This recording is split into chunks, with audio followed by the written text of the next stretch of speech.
Online classes में सभी का स्वागत। सेकेंड ईयर एचटीबी में आज गाइनोकोलॉजी में हमारा सेकंड जो है लेक्चर मद एवं मद चक्र यानी कि ईस्ट्रस एवं ईस्ट्रस साइकिल।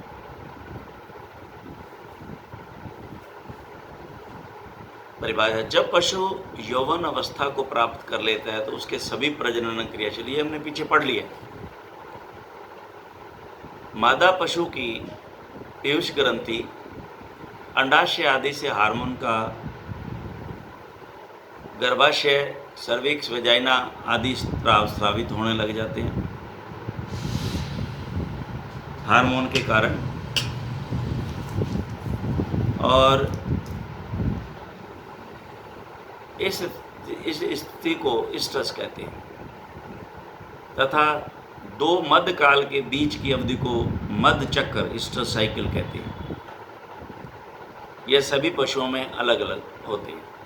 तो अभी ये जो हमें बात जो है पढ़ी, आपने देखा होगा गाय हीट में आई, फिर जो है दोबारा अभी अगर मान लो उसको एआई आर्टिफिशियल इंसेमिनेशन नहीं करवाया, नेचुरल सर्विस नहीं करवाई, तो वो 21 दिनों के बाद में फिर बोलेगी, हीट में आएगी, बोलेगी यानी कहीं। ये गांव में आप सुनते हो आमतौर से। तो ये जो बीच का पीरियड है, दोबारा जब ये आई हीट में, तो ये साइकिल है। कितने दिनों के बाद दोबारा आई? 21 दिनों के बाद। तो ये ईस्ट्रस साइकिल हुआ, दो मध्यकाल के बीच की अवधि। एक बार हीट में आया जानवर, फिर शांत हो गया, नेक्स्ट फिर जो है हीट में आया, ये जो टाइम बीच में, दैट इज ये ईस्ट्रस साइकिल है। यह सभी पशुओं में अलग अलग होता है। ईस्ट्रस साइकिल मध्य चक्र में कई अवस्थाएं होती हैं, लेकिन यह एक निरंतर चलने वाली प्रक्रिया है। यह आपने पढ़ रखी हैं, मध्य भी पढ़ रखा है फिजियोलॉजी में। तो इसमें ईस्ट्रस साइकिल की मुख्य रूप से तो दो अवस्थाएं होती हैं, लेकिन इसे समझने के लिए दो दो अवस्थाओं को पुनः दो दो अवस्थाओं में विभाजित किया जाता है, अर्थात कुल मिलाकर ये 4 अवस्थाएं बन जाती हैं। तो ईस्ट्रस साइकिल में एक तो आता है फोलिकुलर फेज,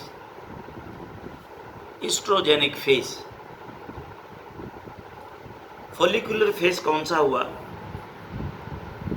जब फोलिकल जो है मैच्योर हुआ ओवरी पे, ओवरी में फॉलिकल मैच्योर हुआ, और मैच्योर होकर के अब ये ईस्ट्रस जो है स्टेज कहलाएगी, ईस्ट्रोजेनिक फेज, क्योंकि यहाँ हार्मोन ईस्ट्रोजन की वृद्धि। अब आगे जो सेकंड आता है वो आता है ल्यूटियल फेज या सिक्रेटरी फेज, एक ही बात है। अब क्या होगा ल्यूटियल फेज में? फॉलिकल जो है वो रप्चर होगा, ओवा बार आ जाएगा। तो रप्चर क्यों हुआ? ये ल्यूटियोलाइटिक फेज आ गया, ओवा आ गया, बार है। और ये अब सिक्रेटरी फेज शुरू होने वाला है। अगर प्रेगनेंसी ठहर गई, प्रेग्नेंट हो गई, तो ये जो यहाँ पे जहाँ से वो रप्चर हुआ वहाँ एक अब ये जो कंप्लीट होगी, जो भरेगा वो जगह, तो इसको सीएल कार्पस ल्यूटियम कहते हैं। यहाँ से प्रोजेस्टेरोन हार्मोन सिक्रीशन शुरू होगा।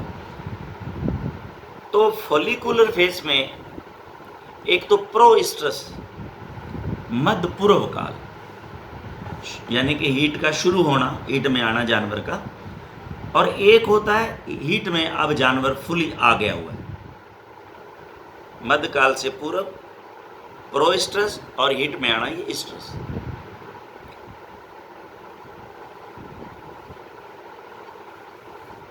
इस काल में, ये जो काल हमारे पास है पहला, इसमें इस काल में ओवोसाइट परिपक्व होता है, ओवोसाइट, ओवा, और अंडोत्सर्जन होता है। मैंने अभी आपको बताया कि इस काल में क्या होगा, अंडोत्सर्जन होगा, और पशु मध्य और ताप में आएगा। ल्यूटियल फेज जो है वो इसमें मेटिस्ट्रस यानी कि मध्य के बाद की धीरे धीरे स्लो अवस्था, लोअर डाउन होना, मध्य हवास काल, और उसके बाद में मध्य विश्राम काल, ये लंबा है मध्य विश्राम काल, नेक्स्ट हीट आने तक। तो ये मेटिस्ट्रस और डाइस्ट्रस।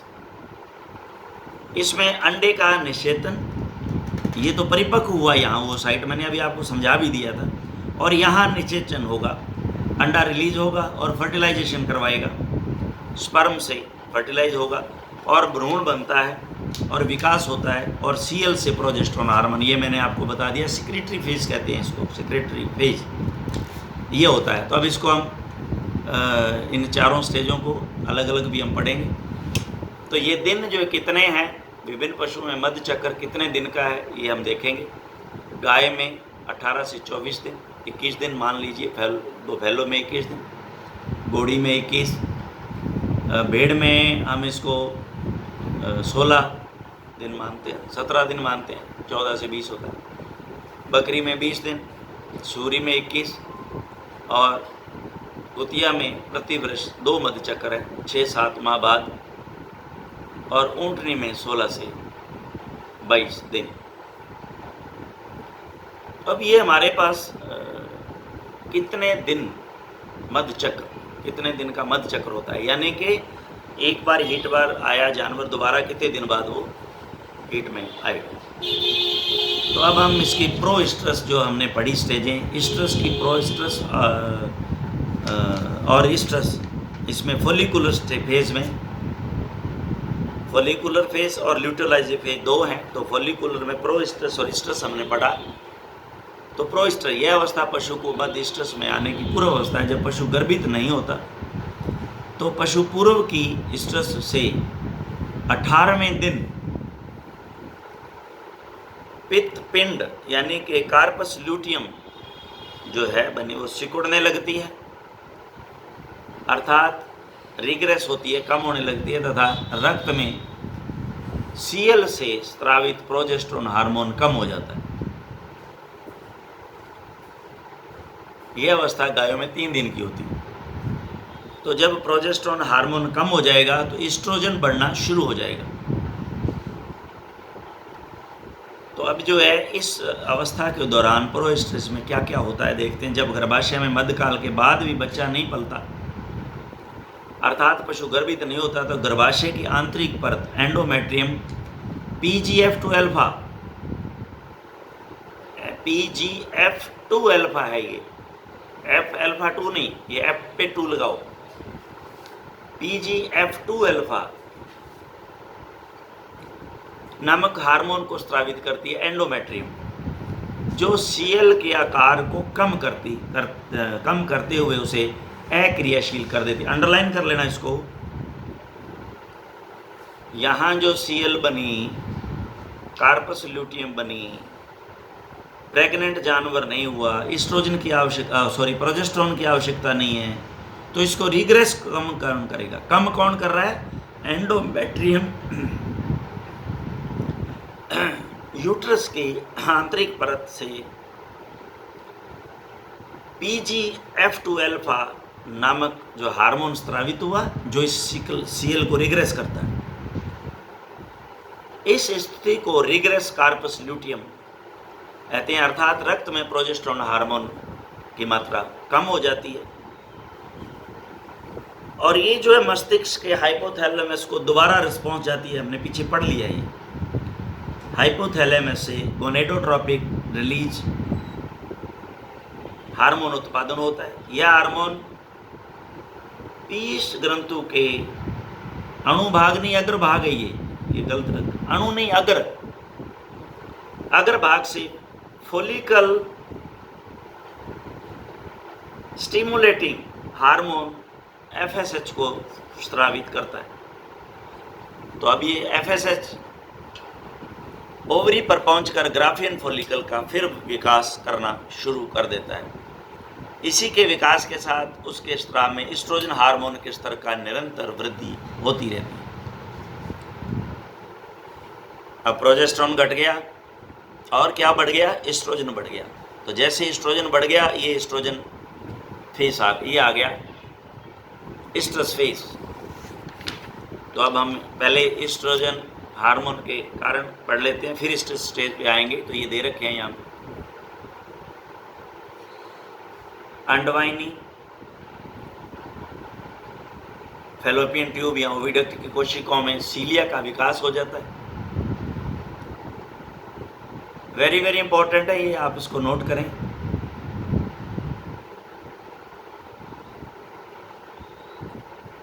सीलिया का विकास ताकि ओवा को गर्भाशय में स्थानांतरित किया जा सके। इसी ओविडक्ट के फैब्रिसिएटेड एंड में भी विकास व हलचल मूवमेंट होना शुरू हो जाता है।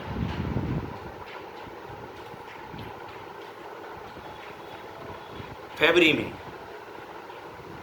उसी समय गर्भाशय, सर्विक्स व वेजाइना की वस्कुलरिटी, संवहनशीलता भी बढ़ जाती है। सर्विक्स वेजाइना की गोबलेट कोशिकाएं म्यूकस की काफ़ी मात्रा स्रावित करती हैं। गर्भाशय में रक्त की सप्लाई बढ़ जाने के कारण कुतिया में रक्तस्राव भी कई बार देखा गया है। सर्विक्स ढीली रिलैक्स्ड हो जाती है तथा गर्भाशय सर्विक्स व वेजाइना के अगले भाग से लसीला विसिड व चिपचिपा पदार्थ स्लिमी स्वच्छ पारदर्शी रस्सीनुमा म्यूकस वल्वा के द्वारा बाहर लटकता दिखाई देता है, जो एस्ट्रोजन की मात्रा को बढ़ा हुआ दर्शाता है। इसी वेजाइना की आंतरिक परत मोटी व क्रेटिनाइज्ड हो जाती है ताकि सहवाग के समय इसकी म्यूकस श्लेष्मा को नुकसान नहीं पहुंचे। मादा पशु नर की तरफ संभोग के लिए आकर्षित होता है, यहाँ तक कि मादा पशु अन्य पशुओं पर नर की भांति ऊपर भी कई बार चढ़ती है। यह इस प्रोएस्ट्रस की अंतिम अवस्था है। जब ऐसा होने लग जाता है तो ये प्रोएस्ट्रस की अंतिम अवस्था है। इसमें पशु सहवास के लिए पूर्ण रूप से तैयार हो जाता है। इसलिए इस अवस्था को बिल्डिंग अप पीरियड भी कहते हैं। तैयार होना बिल्डिंग अप पीरियड भी कहते हैं। अब आता है एस्ट्रस अवस्था। इस अवस्था को एस्ट्रस पीरियड या संभोग इच्छा समय भी कहते हैं। इस अवस्था में ग्राफिन फॉलिकल पूर्ण विकसित हो जाता है तथा एस्ट्रोजन हार्मोन भी अपनी पूर्ण क्षमता पर स्रावित होकर रक्त संचरण में बहने लगता है। इसी कारण से गर्भाशय इरेक्ट हो जाता है, टर्जिड सूजन आ जाती है, एडिमेटस हो जाता है। इसके ल्यूमन में ल्यूकोसाइट्स की मात्रा बढ़ जाती है, ल्यूकोसाइट्स, ताकि कोई इन्फेक्शन आए तो उसको इंगल्फ कर लें उसी समय। वेजाइना व सर्विक्स के म्यूकस की मात्रा भी बढ़ जाती है तथा ये एक रस्सी यानी स्ट्रिंग की भांति वल्वा के द्वारा नीचे तक लटकी रहती है एवं सर्विक्स खुल जाती है तथा ढीली हो जाती है। ओविडक्ट उत्तेजित टोन अप हो जाती है। इसकी सीलिया व फैब्रिसिएटेड एंड पर संकुचन मूवमेंट क्रिया बढ़ जाती है तथा इसका अग्रशिरा पूर्ण विकसित ग्राफिन फॉलिकल के नज़दीक अंडे को पकड़ने के लिए चला जाता है, तैयार। इस अवस्था में मादा पशु खड़ा रहता है तथा नर पशु को संभोग हेतु तो अपने ऊपर चढ़ने की सहमति प्रदान करता है। इसे स्टैंडिंग टू माउंटेड बिहेवियर कहते हैं। स्टैंडिंग टू माउंट या माउंटेड बिहेवियर भी कहते हैं। इस अवस्था की अवधि निम्न प्रकार है। गाय में 12 से 24 घंटे, भैंस में 36 घंटे, घोड़ी में 4 से 7 दिन, भेड़ में 1 से 2 दिन, सूरी में 2 से 4 दिन और बिच में 9 दिन। बिच में ये अवस्था 9 दिन में बनती है। गाय में 12 से 24 घंटे। अब इसमें आता है मैट एस्ट्रस। यह एस्ट्रस के बाद आने वाला 3-4 दिन की वो अवधि है। इसलिए इस अवधि को पोस्ट स्ट्रेस पीरियड भी कहते हैं। Post stress period, mate stress या पोस्ट स्ट्रेस पीरियड भी इसको कहा जाता है। इसमें पीयूष ग्रंथि के अग्रभाग से ल्यूटिलाइजिंग हार्मोन स्रावित होता है तथा मैच्योर ग्राफिन फॉलिकल पर पहुंचकर उसे फोड़ देता है, जिसे डिंब क्षरण ओवुलेशन कहते हैं। यही ग्राफिन फॉलिकल डिंब क्षरण के बाद कार्पस ल्यूटियम में बदल जाता है तथा प्रोजेस्टेरोन हार्मोन का स्रावित करता है। यह प्रोजेस्टेरोन हार्मोन फिर निम्न काम करता है।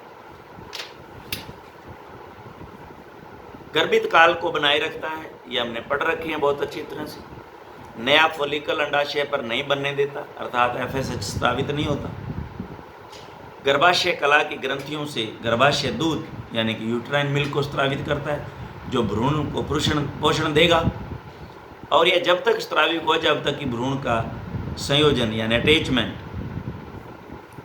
गर्भाशय कला यानी कि एंडोमेट्रियम से नहीं हो जाता, इम्प्लीमेंट जिसको कहते हैं, नहीं होता, उसे गर्भाशय में भ्रूण का इम्प्लांट होना भी कहते हैं।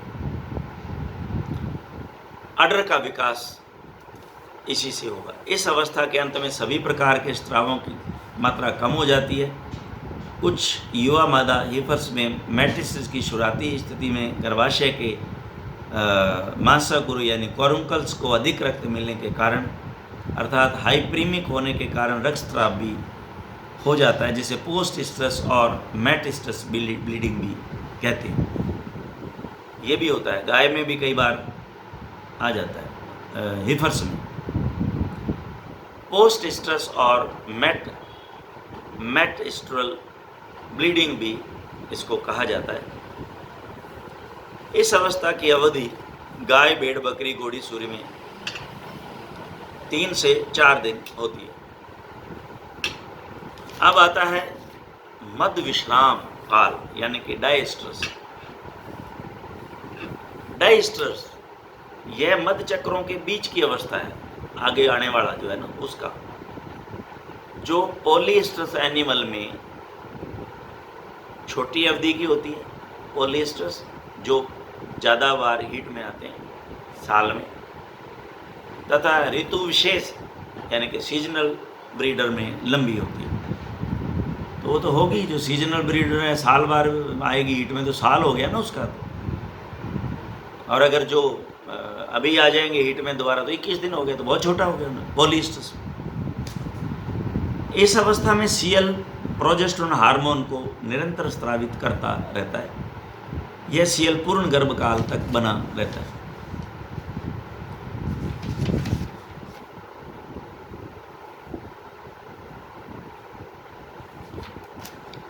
इस अवस्था में गर्भाशय की आंतरिक एंडोमेट्रियम मोटी हो जाती है तथा यूट्राइन मिल्क को स्रावित करती है, अर्थात एंडोमेट्रियम पूर्ण विकसित हो जाती है तथा भ्रूण बच्चे को पोषण आदि कराती है। गर्भधारण नहीं होने पर गर्भाशय अगेन PGF2 अल्फा, ये F फिर खा गया बीच में, PGF2 अल्फा को स्रावित करता है तथा सीएल का डीजनरेशन या रीग्रेशन प्रारंभ होने लग जाता है। अगर्भित पशु की अगली प्रोस्ट्रस अवस्था की तरफ, प्रकृति की तरफ शुरू हो जाता है। तो ये हमारे पास डायस्ट्रस या मेटिस्ट्रस के बारे में हमने इसको जान लिया, स्ट्रेस साइकिल। और अगर गर्भधारण कर लेता है जानवर तो किसी का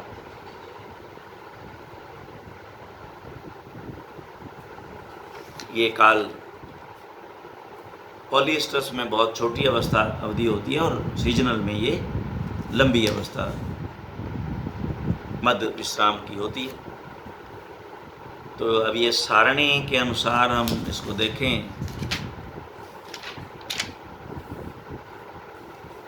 मध्यकाल की अवस्थाएं, ईस्ट्रस, मेटिस्ट्रस, डायस्ट्रस और प्रीस्ट्रस। तो ये गाय में देखिए स्ट्रेस 12 से 24, मैट स्ट्रेस 3 से 5 और डाई स्ट्रेस 13 दिन और प्री स्ट्रेस 3 दिन। तो ये इनका समय। घोड़ी में 4 से 7, 3 से 5, 6 से 10 और 3 दिन। भेड़ में इसी तरह से स्ट्रेस 1 से 2 दिन रहती है, 3 से 5 दिन मैट स्ट्रेस है, डाई स्ट्रेस 7 से 10 दिन है और 2 दिन प्री स्ट्रेस है। सूरी में 2 से 4 दिन, 3 से 4, 9 से 13 और 3 दिन और कुतिया में 9 दिन स्ट्रेस रहती है और प्री स्ट्रेस 9 दिन। डिंब क्षरण व अंडे का स्थानांतरण समय।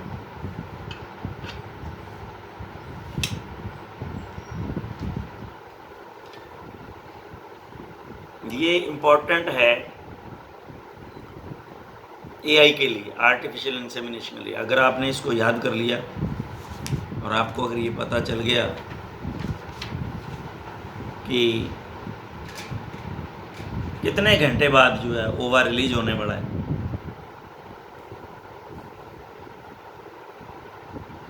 उनके 3 हो गए, कि कितने समय बाद जो है वो ओवा रिलीज होने वाला है, तो आप एआई के सक्सेस जो है वो इंसेमिनेटर बन सकते हो।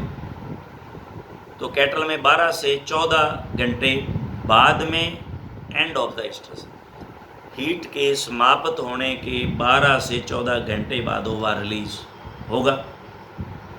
और ट्रांसपोर्टेशन ऑफ ओवा इनटू ओविडक्ट 90 यानी कि लगभग 3 से 5 दिन।